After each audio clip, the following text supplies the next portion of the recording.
Hello, God Love community. We have a wonderful, beautiful soul here today that I am so excited to interview and let her get to know you, for you guys to get to know her a lot because she has a wonderful mission. And I'm so happy that we cross paths through my husband, Yeah. and through the Chamber of Commerce. So we have Tricia. Tricia, tell us a little about yourself.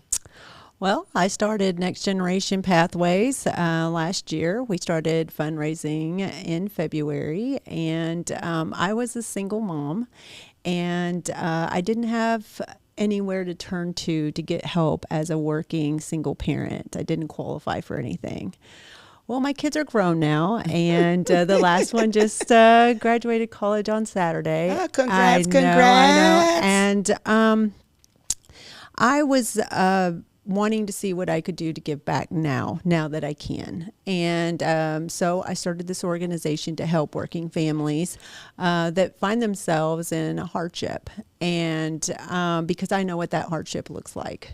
It can be from being a single parent, one of the breadwinners losing a job, a sick child. You just don't know when you're going to hit that chapter. And Next Generation Pathways is here to help you through those chapters and pay directly for your child's extracurricular activities, school programs, and school supplies, which we just did a school drive. So, and we buy it ourselves. We go to the school and pay for these expenses for your children if you're in this weird chapter. And I say weird just because you can't even believe you're there. You can't believe this is happening to you, So that's why I created this, is that way you can take some of the pressure off the parent and focus on the child and make sure the child gets what they need, because you don't want them to miss out on any opportunities. And when they do miss out on opportunities, I feel like it changes their trajectory, and their path. And you don't want to do that. You want to give them every opportunity that you can. And so that's why I'm here today, is to talk a little bit more about that. So who is Tricia behind the mission, and really dive deeper into what really inspired, because everybody has a purpose and a calling and a mission, and your story is very, very beautiful and impactful, and it might bless other women to come out of things and show their greatness through the darkness. And you allowed your light to shine bright through all your past stories, and every story is beautiful. Yes, and it is. And I believe that your past should not define you. Ooh, say that again. Say that again. It should not. You learn from it, and you take that into your next chapter. And so to me, I grew up this poor girl from Von Army, Texas, in a 2-bedroom trailer with nothing. And my parents tried their best, but that's the way life was for us. Mm-hmm. I had bigger dreams, and they kind of giggled at my dreams because being a Hispanic female, you just got married young, and, you had babies and made tortillas, I guess. I don't know. My head did not go in that direction. So I did work really hard.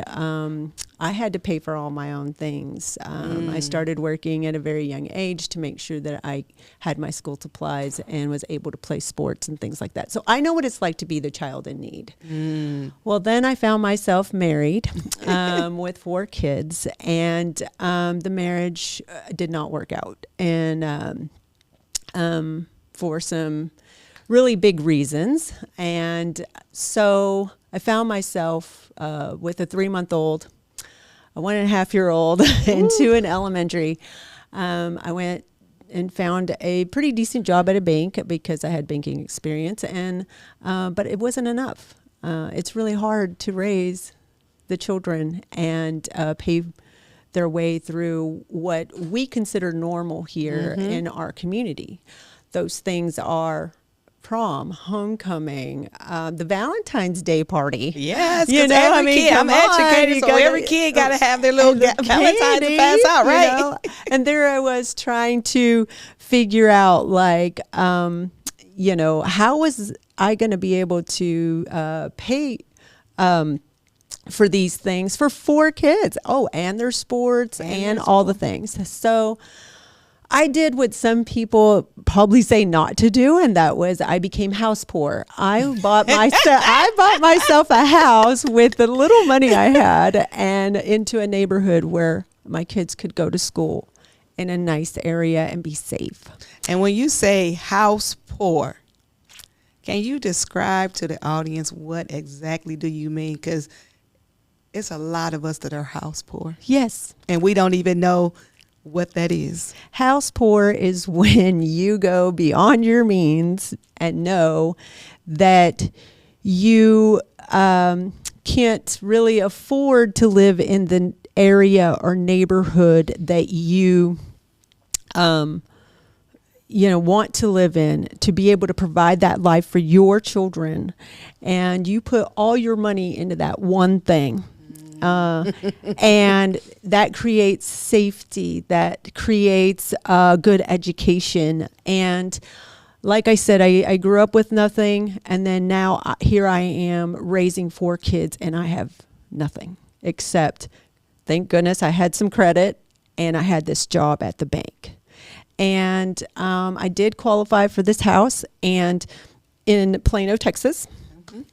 And my kids went to a really good school. And that helped me raise my children. It took a village. Amen. And but you still was living paycheck to paycheck. And even there were sometimes where there was no paycheck to pay for all the stuff. So that's what I mean by house poor. It's overextending my means just so that my kids were safe and could get a good education and get those opportunities and those experiences, right, that you didn't want them to miss out on. Well, what I didn't account for was there was 4 of them, and that those experiences were very expensive. I'm a mama 4, so I absolutely get it. Yes, and so I found myself either paying the electric bill or paying for football, or they had a school trip, and I still needed to buy groceries. Or lunch. Or the snacks for the trip. Yes. Because you had to provide it when it was your turn. Yeah. For the snacks. Yes. Snack program. Yes. So. And your income, your salary, don't say I need help. No. However, your bank account does. So when you're trying to provide for your kids in that type of environment, I was one of those people that didn't even look like I needed help, probably. I'm naturally smiley. I'm also very stubborn. I had a lot of self-pride that I needed to lay down and didn't know how. I did look for help, but that's where I ran into a problem. I didn't qualify for any help. I had a job, and I made too much money. Too much. And I don't know about you guys, but paying for a house and a car and 4 kids with $30,000 really isn't too much. No. It doesn't help. So I did take on some part-time work at night while the kids were asleep, things like that, just to try to make ends meet. But things just were still expensive. By the grace of God, I can't tell you how many times on the day I was going to have to tell the kid they couldn't be in dance or football, a miracle would drop in my lap, like some crazy miracle, and I can even give you one. As an instance, like Christmas, I didn't have Christmas.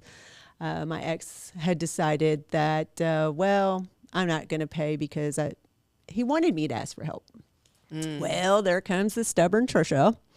I'm not going to ask for help. We just won't have Christmas. So there was no presents. I think maybe I had 3 or 4 little presents.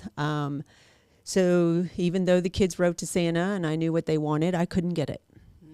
So on Christmas Eve, my boss calls me and says, "Hey, I forgot to give you your card and my wife is really mad at me. Can we drop it off in your mailbox this morning?" I said, "Sure," not thinking anything of it.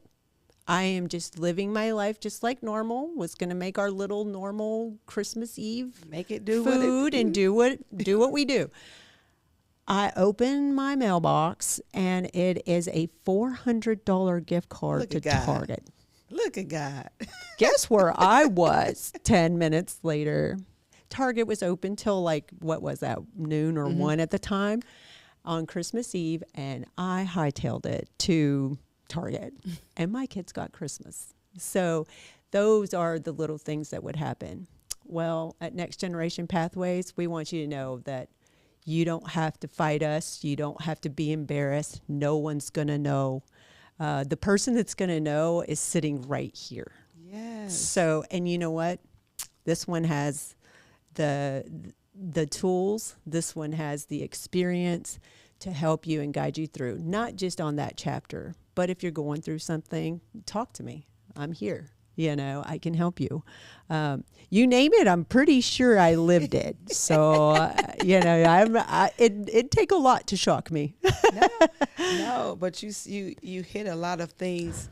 Like, the mission is so important. It's a lot of people that are sitting in embarrassment, in shame. Mm-hmm. They don't want to ask. They stubborn like we like we can, right? Mm-hmm. However, it also impacts the experiences and exposure for their children. Mm-hmm. So you created something that is beautiful, where people can go and get the help that they need without feeling like my story, my past, or whatever it may be is sabotaging me from getting the help for my children. Right. Because at the end of the day, every child that is birthed into this world deserves a wonderful experience and exposure to things, because through those journeys and through those experiences and exposures, that's how they light start to shine. As an educator, I know many, many times that we didn't have a lot, me and my husband, but I still will make sure my students had a Christmas present, because I never know the story of their family. Right. I made sure I had extra Valentines just in case a kid did not. And then we even did experiments where instead of bringing them this year, let's make our own. Yeah. Because we working on extra skills, handwriting, all those different things. But as an educator, I made sure that those things were taking place. So the parent, because I know as a parent, that burden, and sometimes that burden is so hard and heavy, but you're doing something for single moms or single parents, because it may be the dad, right, that don't have a significant other, and they're walking that walk as well, or foster parent, or all those things. So your mission is absolutely amazing. So when I heard your story, I'm like, oh my God, we have to have Tricia on, because not only your story is a bright light, but your mission is a bright light. So what are some other things that you are embarking on with this mission? We have quite a few things coming up. Like I said, we just finished the school supplies. We helped 56 children that needed help with school supplies, and we provided all the stuff on their list. So the families were very thankful and grateful. They were excited. I got to meet a little girl that ran up to me and hugged me, and I thought, oh, wow, this is why we do this. And it was pretty amazing. But the next things are the North Texas Giving Day, which is coming up August 27th. So if you give through North Texas Giving Day, they don't charge us any fees, anything like that. You can also go directly to our website. But the North Texas Giving Day gives you a platform to use to reach more people. So either way works. But so I'm new here to Texas. It's been a year. And we talk about the North Texas Giveaway. I'm not even familiar with that. What exactly is the North Texas Giveaway? So they are, it's a giving day, and they are an organization that helps nonprofits throughout North Texas and gives them this platform. So you can hear my story. You can go on there and click and see what we're all about, things that we've done. And they provide almost like their own little system that tracks everything for you and helps get your name out there. First of all, to other nonprofits, but also to companies who are looking to donate. They have to so much they need to donate. Within their company, and they get to go to this one platform and see all the different stories and see which one resonates with them. Oh. So I'm hoping that since this is our first year, that we find somebody to partner with and loves our story, because what big organizations need to understand that we're the organization helping their employees. It's the people that actually work for them. You know, they have the job, but they're not telling you how bad they're struggling.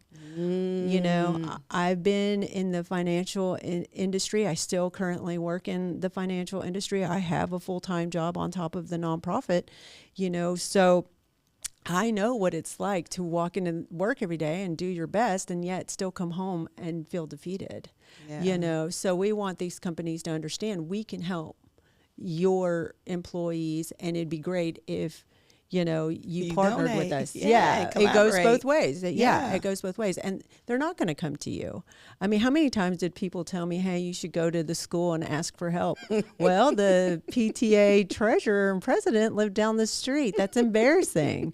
You know, you don't want to do that. I'm not embarrassed anymore. I want people to know my story and show them that you can get help. You can do this, you know, and if you need somebody to be your cheerleader, I'm here for you. You have one right here.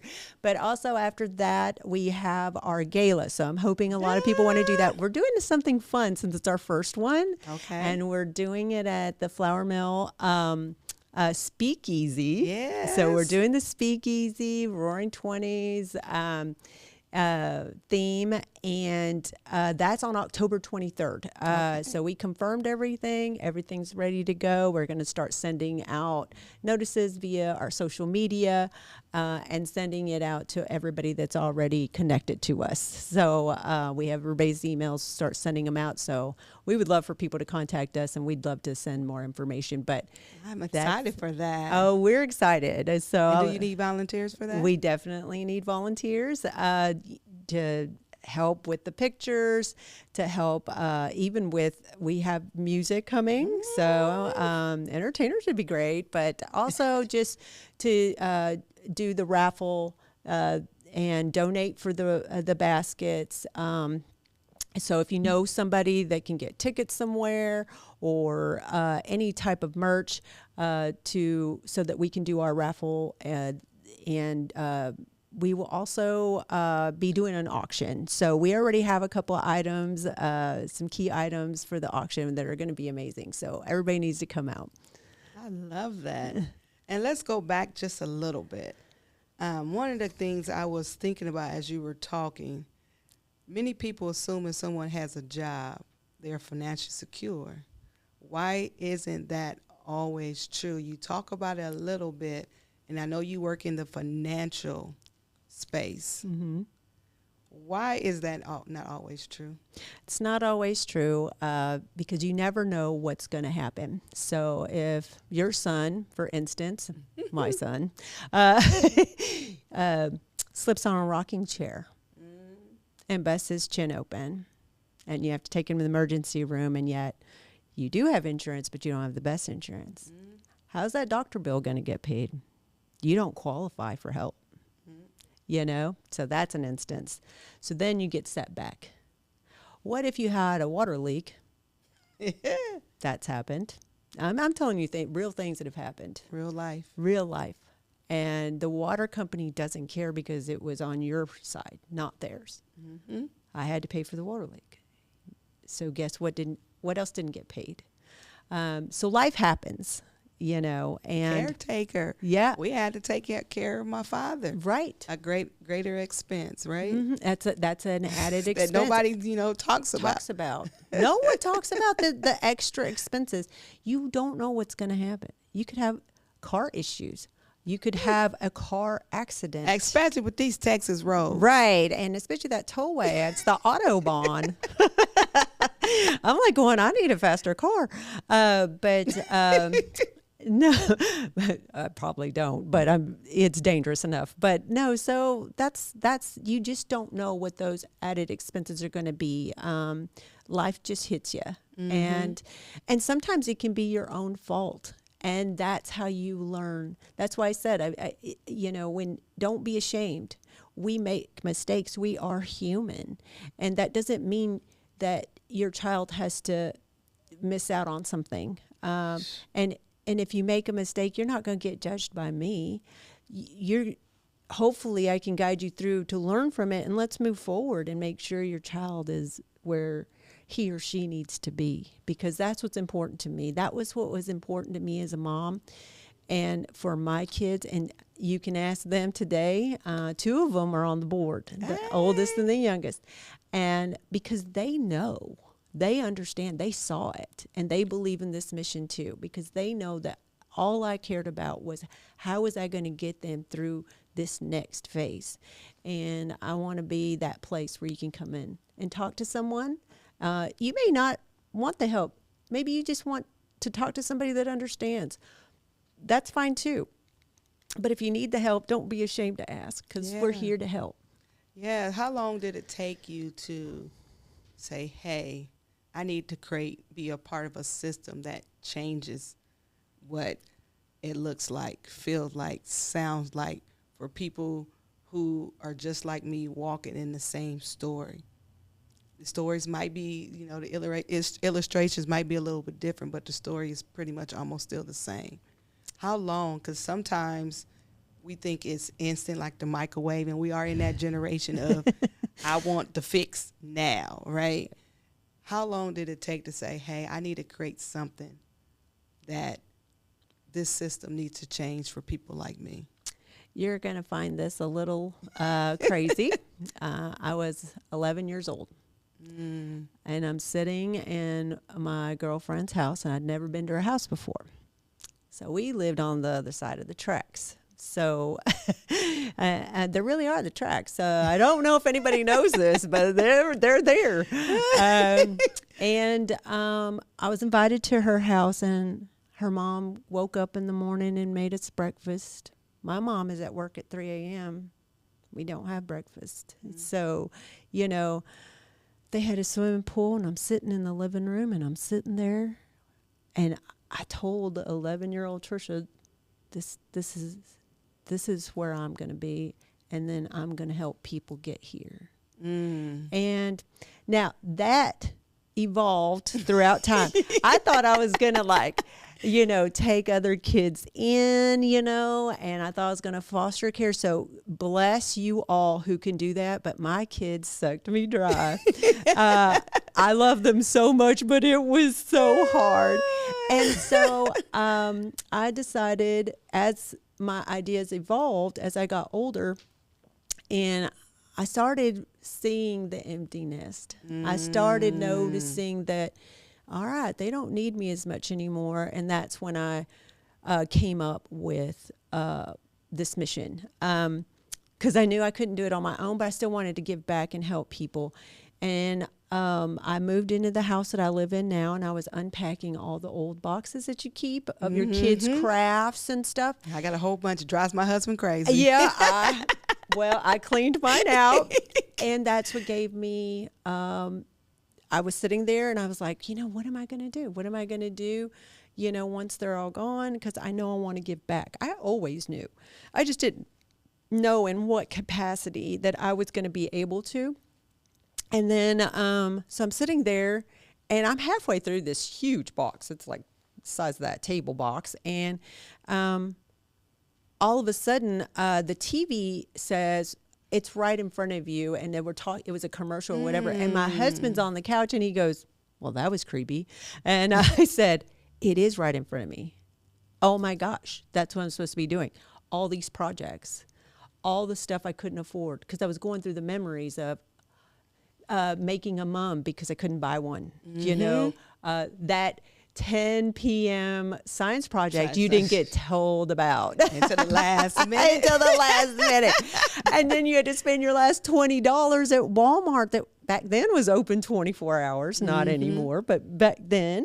And so, there I am at the Walmart late at night, but I was going through all the memories and I was like, that's it. I'm supposed to be helping other families that were in my situation, and it looks different. Mine was divorce, but it could be anything else. It could be exactly what I said before, and that is, it could be health reasons, it could be the loss of a job of one of the parents, you're in between jobs, so it could be any of those things, taking care of a parent. So that's what we're here for. I love it. If every person listening did one loving act tomorrow, what would you hope it would be? Respect one another. Ooh. Because what I've learned throughout life, but in the last 12 months, my antennas are up and a little more sensitive because I have been able to actually stop and take a look around, and the disrespect that I see between family members and children sometimes towards their parents, just respect one another and where they are, because I find that so important. I find that leads to more love. Yeah. I find that leads to a bigger heart, and I just feel like it's getting a little lost right now. Yes. And so to me, I think that's the word for me. And if you have a dream in the next 5 years, where do you see Next Gen Leaders, the mission and the impact happening? Well, we're starting in North Texas. I would love to help everyone in Texas, and if anybody wants to start in another state, I'm more than open to that. But what I would love to see is that we have momentum right now, and it's been great momentum, but I want to see us grow and be able to even grow our services into having someone on staff that could talk through these issues that families are going through, and partner with different organizations that whatever we don't provide, they can take over that section of whoever is contacting us. I would love to grow and help the community in even a bigger way and help the children. Yes. It's all about the children for me, yes, but the parents need help when it comes to getting the children where they need to be. Yes. And so we want our future are these children. Say that again. And we need to raise some really great children. And I think everybody has that capacity. They just have to believe in themselves. Yes. And that's hard to do when you grew up being beat up or beat down verbally, and or you weren't supposed to make something of yourself because you're just supposed to get married and have babies or whatever. And there's nothing wrong with getting married and have babies. I did it, and that's one of my biggest treasures was these wonderful kids, but there's also a process. There's also a purpose. And a purpose, yes. So that's where I want to be. That's what I want to see Next Gen do. Yeah, it's almost like the prayer of Jabez, how Jabez, back then they named you by what the name means, and Jabez means pain. My second sunshine, his name is pain, not because named Jabez, not because of the pain. He was 913, y'all. Yeah. However, it's because of what Jabez did in the Bible. Mm-hmm. He enlarged his territory, right? Right. And his faith in God. He saw the gift that God has given him, and he continued to walk that walk, similar to what you just illustrated. What's one piece of love, leadership, or life advice you would leave with someone walking during that difficult life season? Say that first part again. What's one piece of love, leadership, or life advice? Oh. For that person walking in that difficult season that may not have the boldness or be brave enough to be able to ask for help or anything else, or might just feel stuck right now. because back to school is here, y'all. It's here, and it it's starts a lot. this week. Yes, you know, it's and it's a hard. lot. But what is something that you can leave? I believe person? 100% from my journey is that I had to learn to love myself, and that takes work. I had to learn to forgive myself, and when you put the work in, on you, yes, not on the kids, not on but the kids. You work on you, and you put the work in. And when I mean put the work in, you open that book. The good book that's sitting there collecting dust, you need to open it, because I learned a lot of things when I first opened it, and I had to dust it off. Yeah. So, but God will reveal. He will reveal. The only thing that helped me was, and to be a better parent to my children, was to learn to love me just the way that I was, and stop listening to the noise of everyone else. You know, your opinion about me doesn't matter. But do you know how hard it is to get to that point? It's hard. Not even your own family members should tell you who you are. You know who you are? You are what this says you are. Yes. And what this says you are. Yes. So those are the things I hope everyone takes away and really starts working on, because that leads to so many other open doors. Yes. And you just don't even realize that all the ugly that you faced is not you.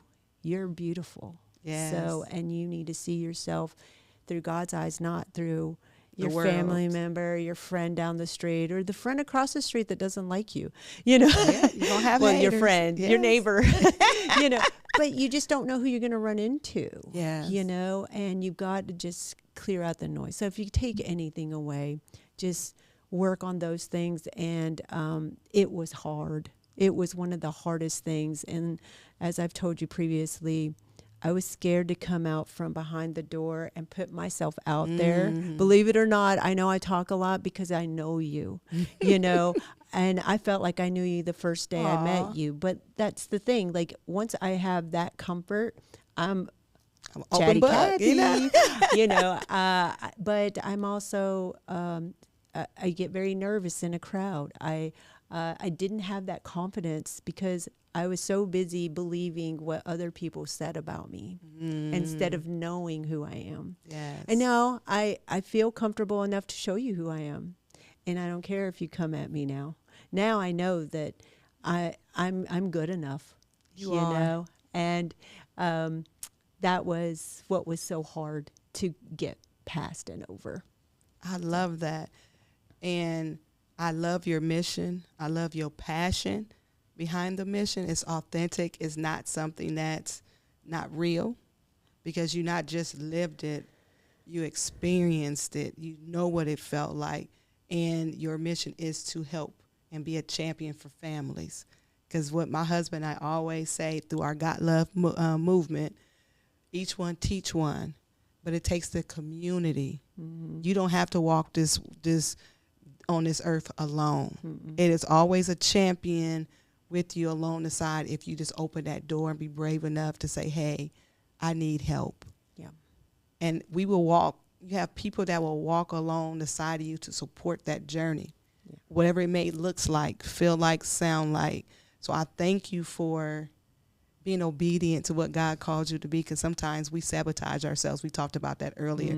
We sabotage the gifts that God wants us just because of the things that was placed inside of us, that garbage of you weren't good enough, you're not smart enough, you're not cute enough, or whatever that thing may be that feeds your garbage, like goes from your head down to your heart, and you really start believing those things. So you sabotage and say, nope, that wasn't God telling me to do this, this mission. But it really was him, and that you just had to, like you said, open that door and walk through and be obedient. Because once you be obedient, God opens doors and give you the confidence and give you the words to achieve that mission.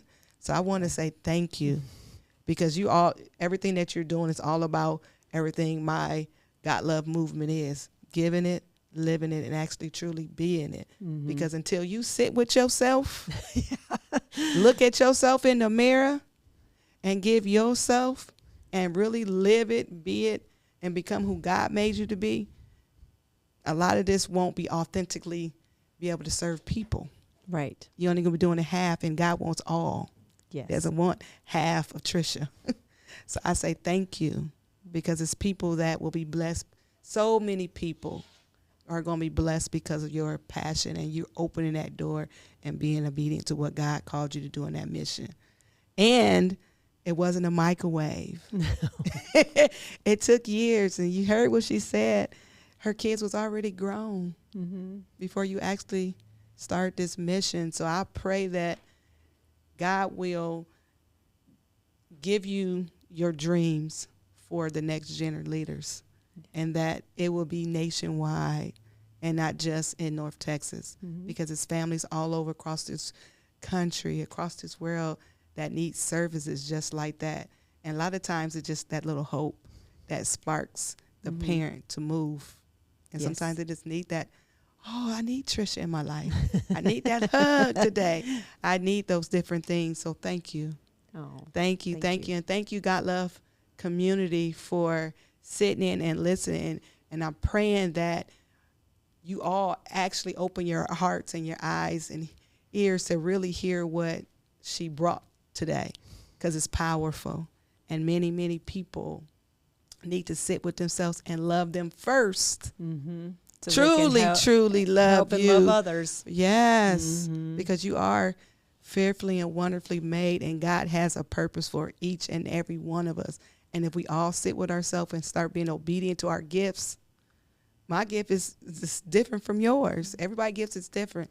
But just imagine what our communities could look like, our families could look like, and our kids. Now they get healthy experiences and exposures, and not a lot of that garbage that we have to heal from. Right. I was like, trauma. the trauma. Yes, but then when they do, because God's going to bring different situations in your life. You can't run from the different seasons in your life, because it's life lessons through those. However, they'll be more healthier than what we are and have been, to walk through those seasons more healthier. Yes. Because boy, if I was obedient 20-some years ago. Same. I could have helped so many more people. Yeah, if I wasn't so scared. But I'm not scared anymore. I'm here to help. Yeah, so thank you. And thank you, God Love community, for being with us today. Remember our God Love movement. Give it, live it, be it. Follow us on all social media platforms under Epiphany Hill Enterprises. The love to see you, love community.